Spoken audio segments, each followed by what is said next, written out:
Okay. Let's do a little exercise. Everybody stand up and line up in the middle of the room. Actually, no, just me. Okay. Step forward if you went to private school. Step back if you got called a racial slur in elementary school. Step forward if your parents graduated from college. Step back if they didn't graduate high school. This is called a privilege walk. It's a popular DEI exercise taught to express the concept of privilege. The people in the front get some revelation about how many advantages they have, while the people in the back get to process their trauma. I hate privilege walks, just like I hate black squares on Instagram, allyship pins, unconscious bias training, because it's performative. The stuff doesn't work, but it's what sticks in our brains when we talk about DEI.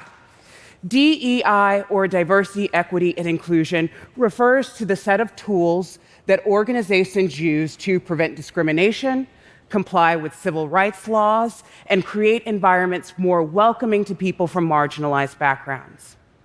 I run Rethink, one of the country's largest DEI firms, and I started it after working for a toxic organization for years.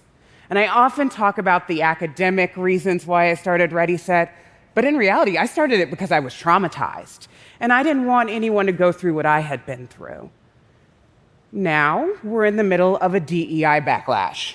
DEI has been blamed for everything from airplane failures to internet outages to you name it. And I often get approached by journalists wanting me to talk about it. But I struggle because I'm conflicted. On the one hand, the discrimination that people like me face hasn't gone away. On the other hand, now it's up for the debate. On the one hand, DEI has become a political football, but that doesn't mean it's immune from criticism. To me, there are two reasons for the backlash. The first of which is that backlash is just a natural consequence to progress. Reagan-era lawsuits were a response to civil rights laws. This is no different. On the other hand, people and organizations made real mistakes after the Me Too and George Floyd movements. DEI became performative. They used approaches based in emotion rather than data. They tried to solve systemic problems with individual solutions. They failed. And today, the world is changing. It affects my team. There's a woman on my team who zooms in from Florida with the breeze in her hair and a smile on her face until 2 weeks ago when she was evacuated. We have a contractor who has the most adorable little pug ever who likes to snore on Zoom, and he really loves to share his hacks for working around the power cuts that he's experiencing because of the war in Ukraine. 43% of Americans report being more anxious this year than last year.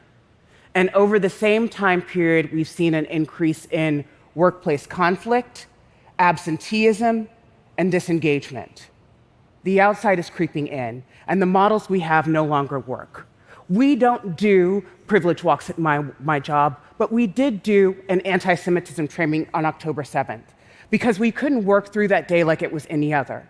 The night before, I got news that my nephew was being deployed.